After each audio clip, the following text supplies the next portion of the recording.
Our next speaker is Steve Consalvez.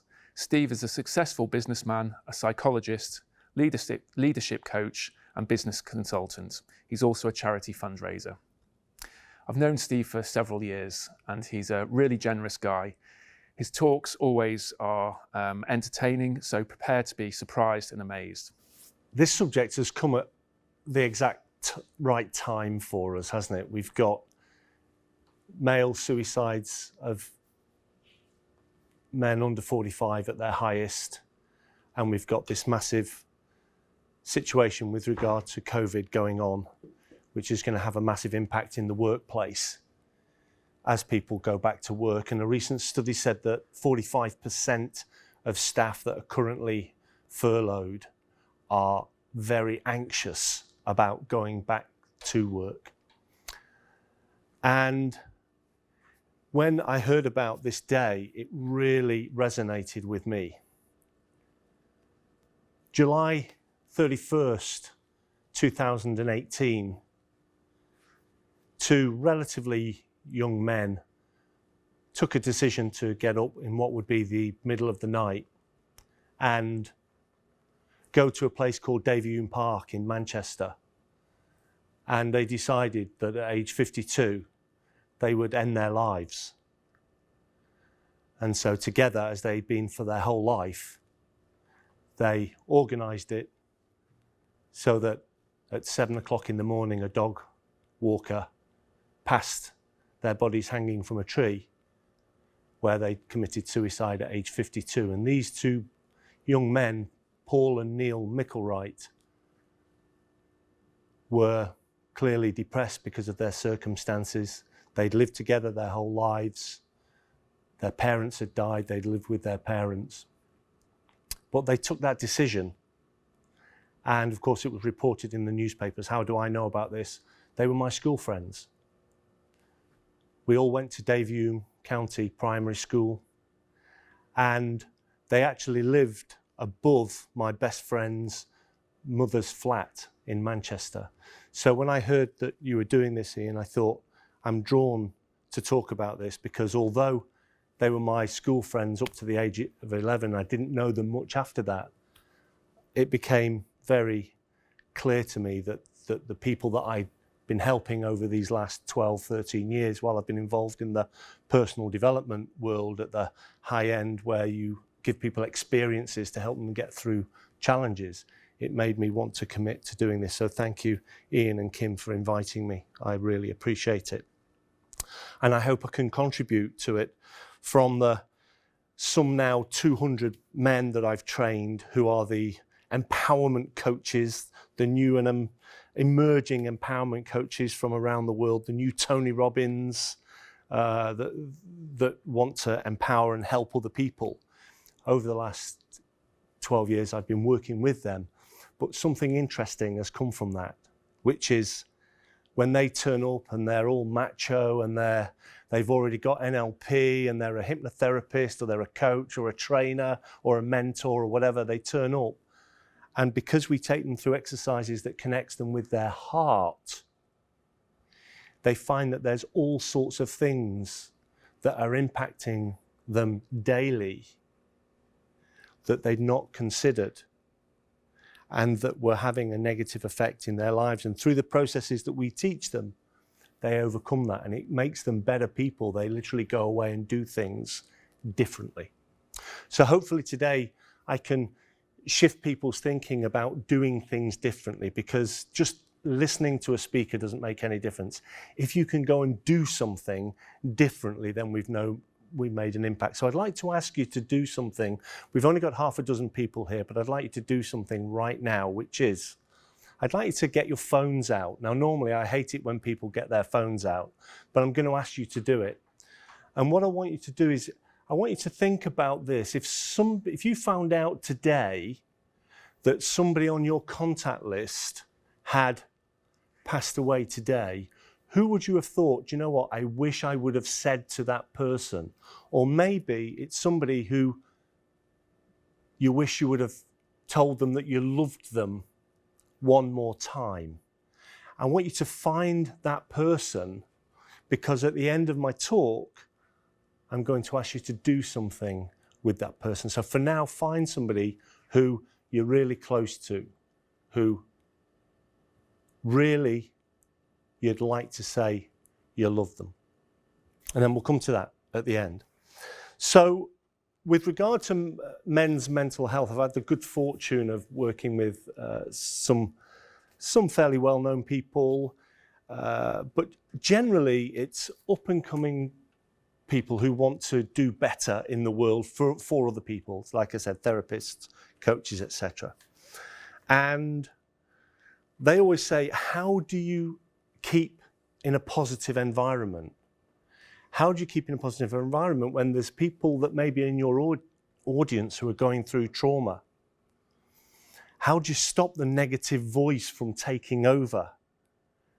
How do I help them stop the negative voice from taking over?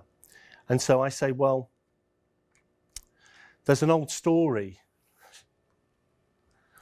about the Indian boy, and he says to his Native American Indian boy, he says to his dad, Dad, I've got these feelings and these thoughts that come into my head. And some days they're good and they encourage me. And I think I can really do that. And some days I just say to myself, I can't do that. I don't feel like doing that. And it debilitates me. What can I do about this thing? And his father says, son, this is all about the two wolves. There's one wolf that really wants you to do and achieve everything that you can get. And that one is the one that's going to encourage you. That's the one that's going to say, you can do it, you can break through, you're good enough. You can be calm when you need to be. You can be assertive when you need to be. You can be blissed out when you need to be. And then the other one is the one that says you can't. You can't do this. You'll never be good at that. This happened when you were a child, so therefore that means you can't do this. And these wolves are constantly fighting. They're fighting each other. And the boy says, well, who is it that wins? And the father says, the wolf you feed. The wolf you feed. The one that you give energy to is the one that wins.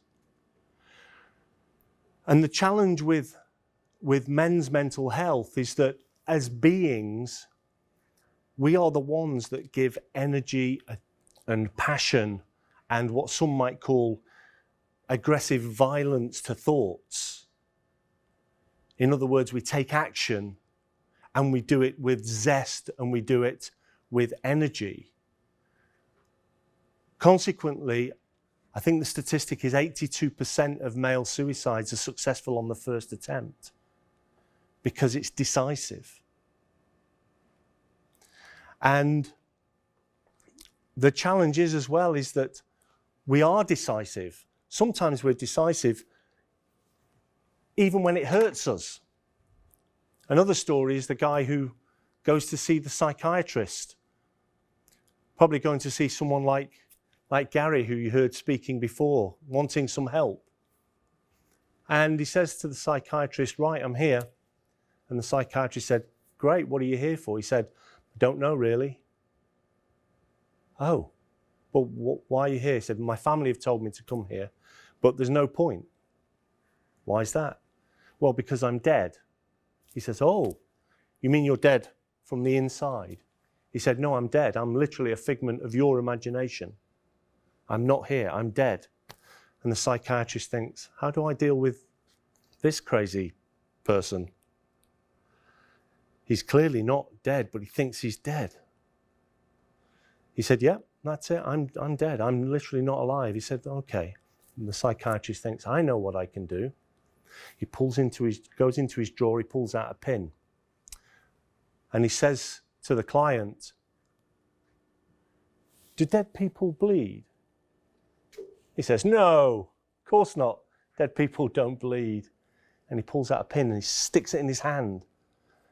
And as they both watch, as the blood sort of pops up from the hand and starts dripping down, the patient looks down, he goes, "Oh my God, dead people do bleed." There are some beliefs that we've got that are just so entrenched that we refuse to see the alternatives.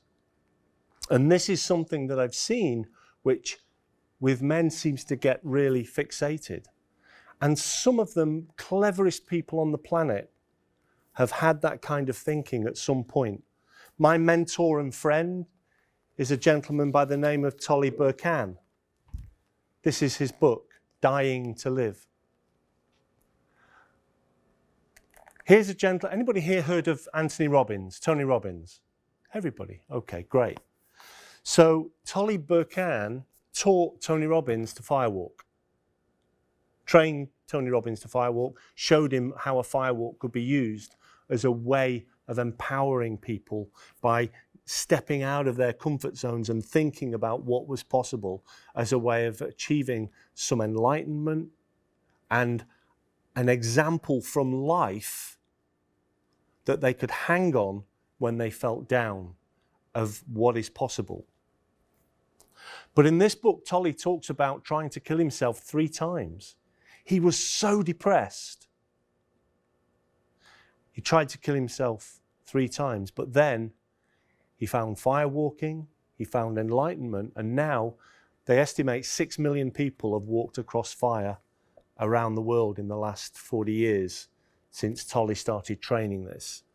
And he's now credited as one of the instrumental people in personal development around the world, mainly because he introduced Tony Robbins to it. But here's a man who describes himself as the happiest man alive. How can the happiest man alive try and commit suicide 3 times?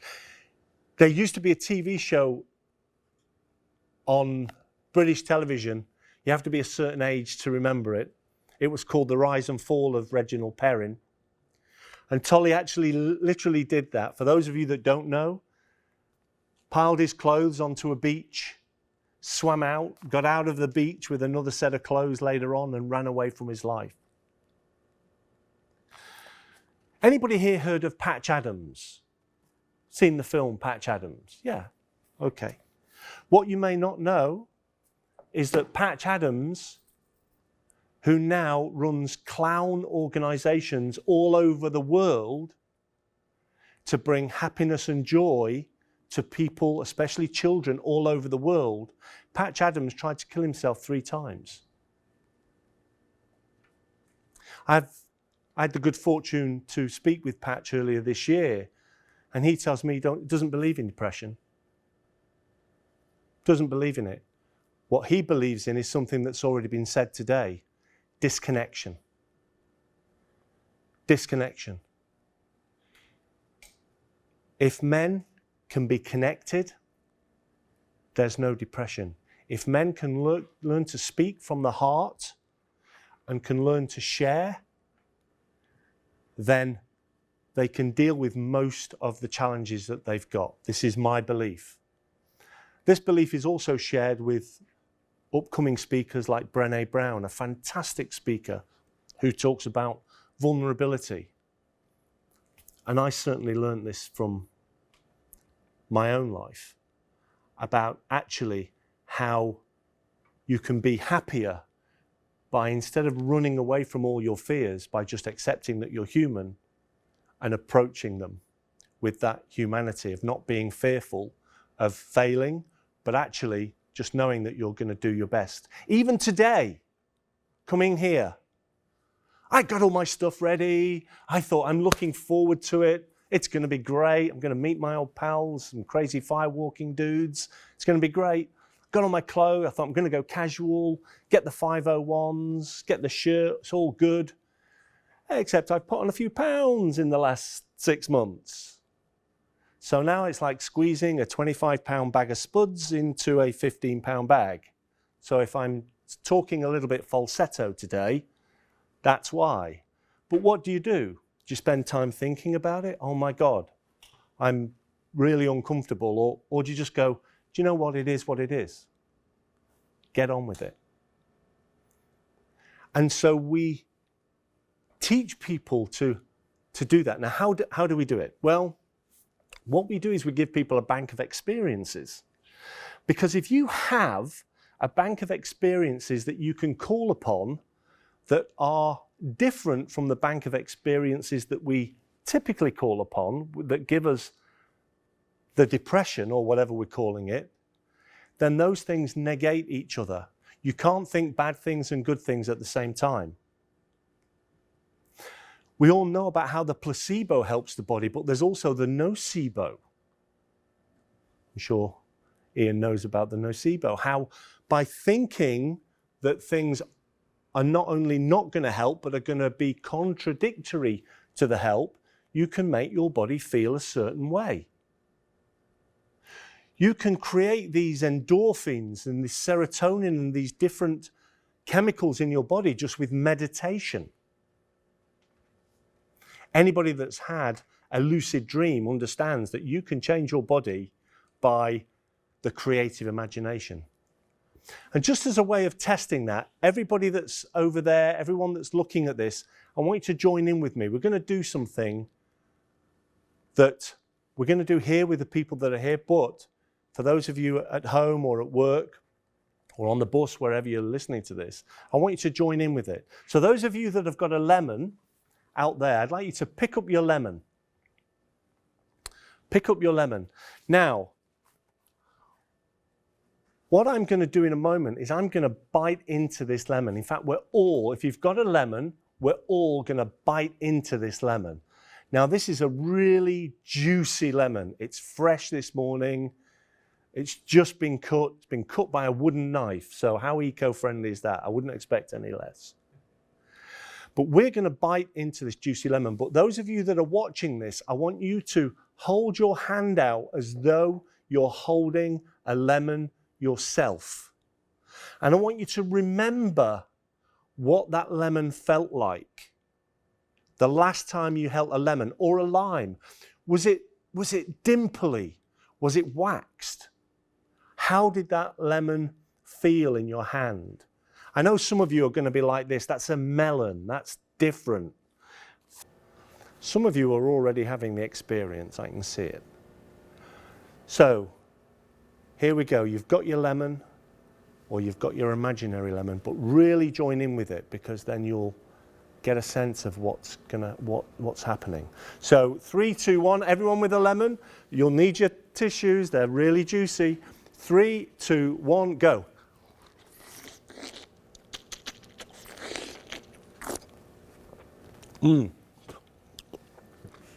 Keep going. Oh my God, are they fresh or what? Last time I did this, I didn't have a moustache or a beard, and I realized there's danger in doing this now. But, so who here in the room didn't have a lemon, but went through the exercise? Who here has now got salivation going, and at home, who else got salivation going on in your mouth, yeah? So, we've got a reason. We had lemons. A physical response. The body recognized the citric acid. It released the liquid to neutralize the acid so that it doesn't affect us negatively in the stomach. Valves needed to open. The brain needed to function. Chemicals needed to be released to counteract the stomach acid, to make it digestible. There's literally been a physical response. There's literally been a biological response, and there's been a chemical response. We had lemons. Many of you at home won't have had lemons. So you've had the same response just by the use of your imagination. Now, this is just a little bit of fun, but how many times do we create things in our heads that give us stresses in our bodies? How many times do we think about things that lead us to feel negative? Now, don't get me wrong, I think worrying is a good thing. I think worrying is great. Worrying has always worked for me. I know that it's worked because 99% of the time, it never happens. It's a bit like the elephant spray, isn't it? You know, the man who's in his garden spraying liberally and his neighbour says, "What are you doing?" "It's elephant spray." "Why are you spraying elephant spray? There's no elephants here." No, it works, doesn't it? So, the mind can literally create feelings in our bodies. So for the men that I've worked with, it's about getting them to connect their bodies, or what we call the feelings, with what goes on up here. Because normally it's feelings, action, and often it's the wrong action. And where we go, especially as we're teaching empowerment instructors, we need them to be able to go things happening in the world to their thoughts, internal dialogue, whatever it may be, that lead to the action that's appropriate to the situation. And this is the challenge that I think we have. Everybody has this ability. We've all had situations where we've worked really well. The challenge is that when things happen to us, as men, we tend to take definitive meanings, which is, that means that, or that's bad, or I can't get out of that. And these definitives can be changed by some of the experiences that we train people. Because if you have 20 things that you can do instead of the one that you would normally, then you have repertoire. If you only have one response, you only have one place to go. But sometimes we can't see it. So there's a story about the flood. The priest has gone to the church and there's a huge flood. Floods the church. He climbs up the steps. The water comes up to the steps. He looks outside and there's a log that comes by and he thinks, I could just jump on that log. People are shouting to him, "Vicar, jump on the log." And he says, "No, it's okay. Somebody else can jump on that log." All right, okay, the water goes up. Next thing, there's a rowing boat comes over. "Jump in, Vicar, jump in." He says, no, the Lord will look after me. Let somebody else get in that boat, save somebody else, the Lord will look after me. That goes away. Next, there's a dinghy that comes with an outboard engine. "Jump in, no, don't worry, Lord will look after me, God's going to look after me. Let somebody else get in there, save somebody else." The next thing, there's a helicopter. "Quick, you're going to die. Hang on, don't worry, God's going to look after me, the Lord's going to look after me." Helicopter goes away. Anyway, he's drowning. And as he's going down, he said, "Lord, I've been your son all my life. I've done all these things for you. Why have you forsaken me?" God says, "Look, I gave you a log. I gave you a dinghy. I gave you a boat. I gave you, how much can I give you?" But sometimes it's hard to just see what's in front of us. Well, if we get annoyed, if we get depressed, if we get hacked off, sometimes the curtains come down and it's one way of looking at things instead of being able to step back in the NLP world, step into a safe place, a resourceful place, be able to capture all of the resources that you've got and respond from that place. And this is why, and this is my belief about where we need to go with men's mental health, is the respecting of us as animals, with our nature, and whether, it doesn't matter whether you're men or you see yourself, or whether you see yourself, you relate as a man. It doesn't really matter. If you have that way of thinking, it's about having that respect as a being, but being able to respond resourcefully. And that will lead to other activities like connection. If people can connect, if they can talk, if we can talk more, then that's when we start to understand how we can have different resources when we need them. How do we get from stagnated thinking to, if you like, resourceful thinking? Well, the way that we do it is with experiences. So our logo is about experiences, evolving through experiences. And so one of the things that we do is to just get people to feel the discomfort of something whilst being vulnerable, but actually understanding that they can get through it. And for that, we're using the example of a wooden target arrow. There's a particularly, now do not do this at home. Do not do that. These are special arrows. So right off the bat, do not do this at home. I'm going to ask if there's people here that would like to do this, and we're going to demonstrate it. But please do not do this at home. It's dangerous. I've done this many, many thousands of times. But what we're going to invite them to do is to actually understand that you could, if you put your mind against this, have a really horrible experience. Because there's a way of making this hard and there's a way of making it easy. The way to make it hard is to think about it. Anybody out there an overthinker? Then think about it a little bit more. Then try and break it and fail to break it, and then try a little bit more. Because what they're going to do is they're going to take this metal tip here, put that against this really soft part of the throat.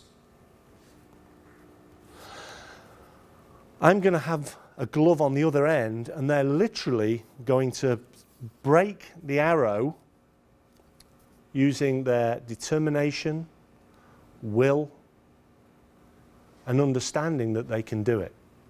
Now, if they think, I can't do this, that's crazy, this is going to hurt, I'm going to end up looking like this.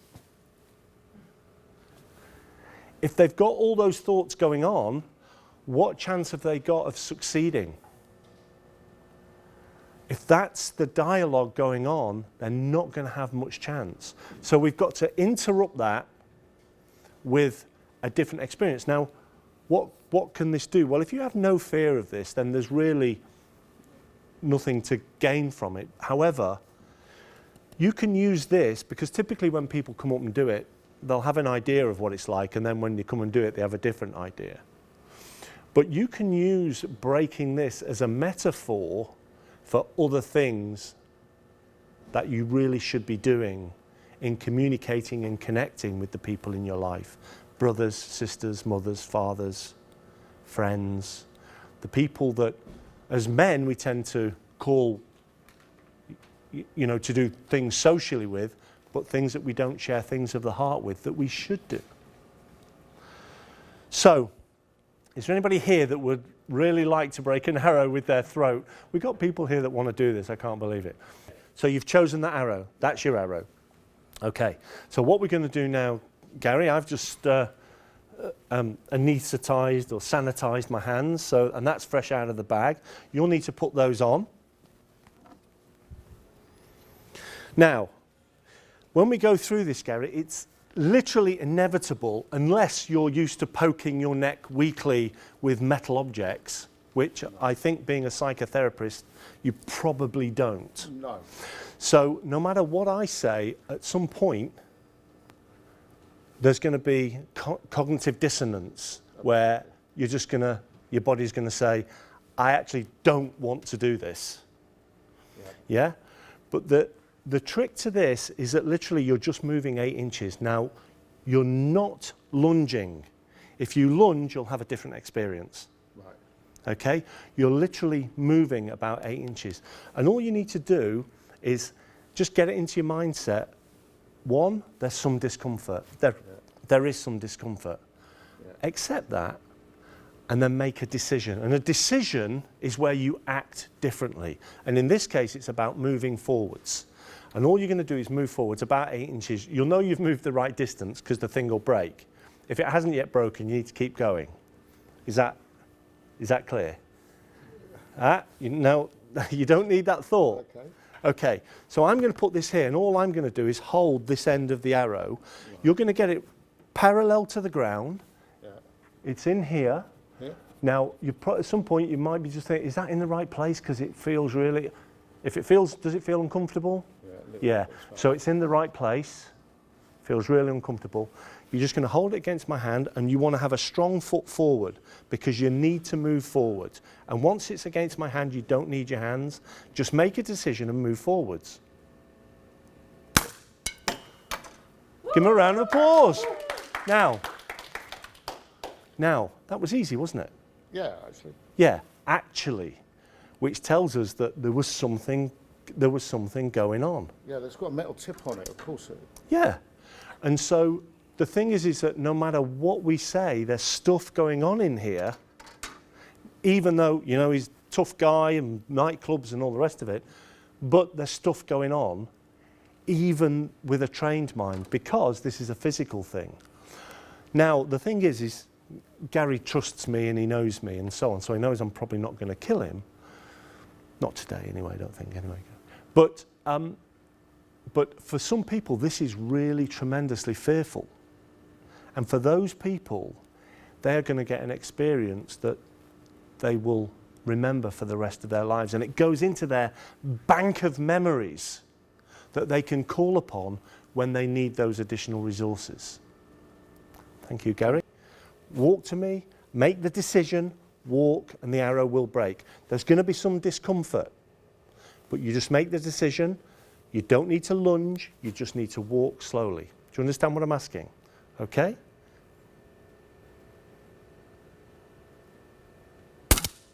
Well done.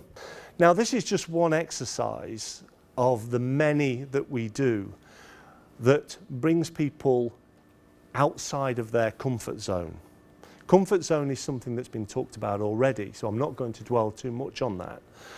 But when people start to understand that the comfort zone is also a place where no learning takes place, it's a place where safety is paramount, but learning or development doesn't exist. And only when you go outside of that do you actually learn something new. And so there have been many, many speakers and authors throughout the last, particularly 100 years, who've talked about this. But one that springs to mind for me is Viktor Frankl. Viktor Frankl wrote a book called Man's Search for Meaning. And this to me is the crux of where men's health needs to be, because it's the meanings that we make of the experiences that we have that define us and define our actions. So Viktor Frankl was in Auschwitz concentration camp, and he survived it, and he learned to survive it. And he wrote afterwards about how he learned to survive it, and it was all about mental processes. And he developed a psychotherapy based upon his experience there, but what he said more than anything was, it's not what happens, it's what you say about what happens, what you turn it into, that either gives you power or gives you pain. As Milton says, the mind can make a hell of heaven or a heaven of hell. And so all of these people, whether it's Tolley, whether it's Patch Adams, Viktor Frankl, they've all had experiences that have been horrendous, but the meaning that they've attached to them, whether it's Patch Adams or Tolley, I'm going to change the world. I'm going to use my experience to help change the world. That's the meaning of my life up until that point, is my commitment to change the world. And that meaning is what drives people. And so I think for, not just because I work with men and women, but for both sexes, once you start to understand that what you've done in the past, the label that you put on that is what will give you pain or pleasure, and it's your choice. It's your choice.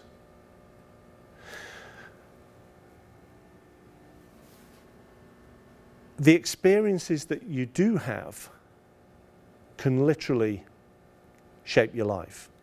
Some people, and I love Brené Brown for this, she's really taught me something, but my story is I came from a family of 7. I was the youngest of 7. There was 10 years between me and my next brother. So I was pretty much an only child. My mum had died when I was 1. And my dad was not really a good dad. I loved him, but he was not a good dad. Not a good dad. And the rest of the family really hated him. But once I decided to take my life and actually connect with him because I wanted to love him, once I decided to make that journey, I started looking at his life, how he'd been in the war, how 20 of his friends had died, all less than 25 years of age, how his first wife died, and then how my mum, his second wife, died. Once I'd been through that journey and then we'd had lots of conversations and dialogue with him, we became so close that for the rest of his life, we were inseparable. And it changed the way that I think, and it changed the way I present, and it changed the meaning of the work that I do. So that connection that could only have been made by a decision to look at your life and to badge it differently. And that's where I think we need to go in terms of how men think and how they connect, not just with their brothers, sisters, mothers, fathers, etc., but with their past. There's just a couple of things that I'd like to leave you with, and it's mainly about psychology and what's possible, because we do some crazy things up at the UK Firewalking Academy. I mean, we've got this place just outside Thorney near Peterborough, and we have people that come from all over the world. I've trained people from 30 countries, from princes to celebrities. And the number one thing that we give them is experiences that get them to change their minds about what's possible. And there's lots of stories about what's possible. 20 years ago in the world of psychology, it was the 4-minute mile story. But I've got a better one. This one's relatively unknown. In 1983, I think it was, in the inaugural Melbourne to Sydney ultramarathon, 583 miles, there was a runner called Clifford Young. He was just one of 1,000 runners. 63 years of age, potato farmer, did the first half of the race in his boots because that was his footwear. That's what he worked in. Then his boots wore out and somebody bought him some trainers. Long story short, at 63 years of age, beating a field of international honed young athletes, Clifford Young came first. He won the race. He didn't go in it to win it, he just went in it and entered it and did it the way that he always did the things he did around the farm. Every now and again, his fellow farmers would say, "Can you round up sheep?" And so he'd round up the sheep, and sometimes that would take him 5 days. So he just did that. And with that mindset, he was able to do something that was phenomenal. So what we're capable of is phenomenal. I don't create it, I just kind of discover it, or I get people to realize it.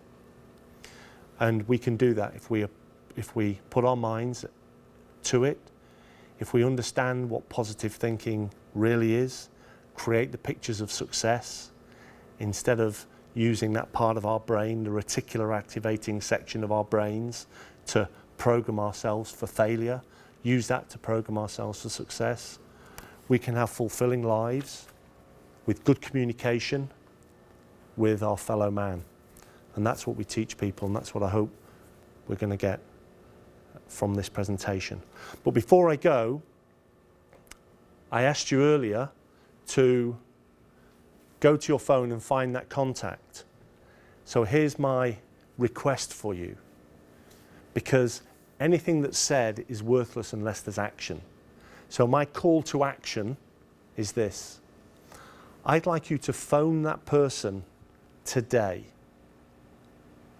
And all you have to do to that person, with that person, is phone them and say, "Hi Gary," and it's easy for me because I've got a brother called Gary. "Hi Gary, I was just thinking about you, And I just want you to know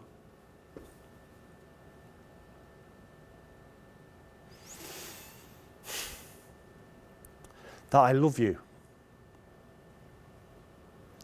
I just want you to know that I love you. I don't tell you enough, and I just wanted to let you know.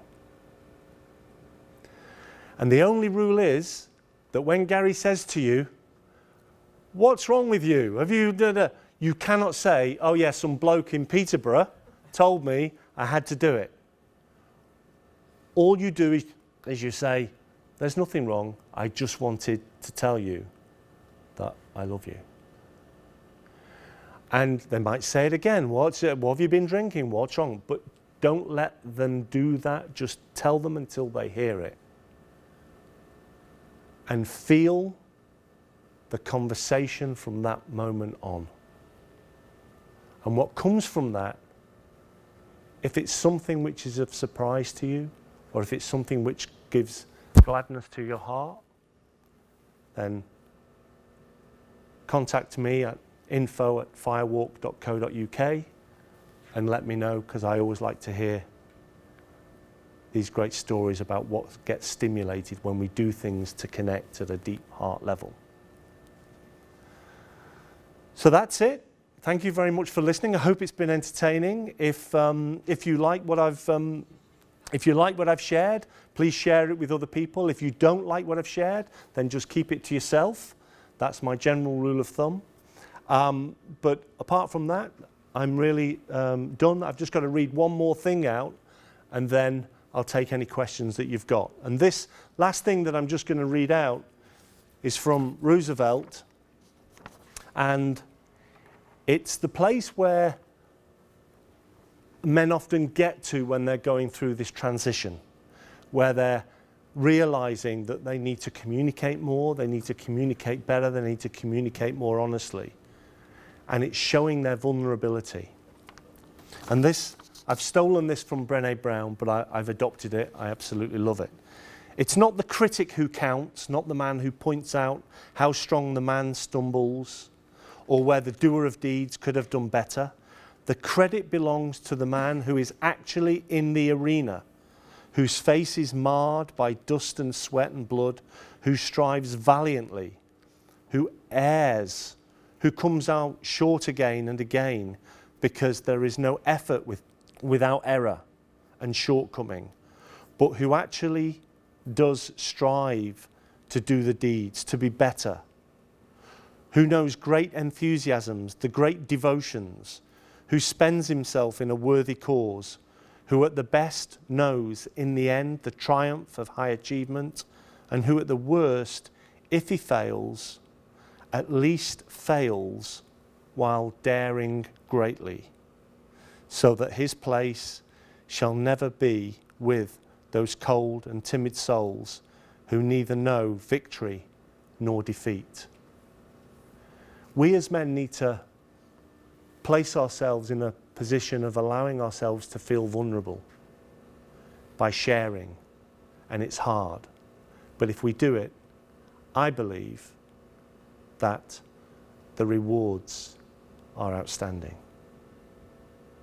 Thank you.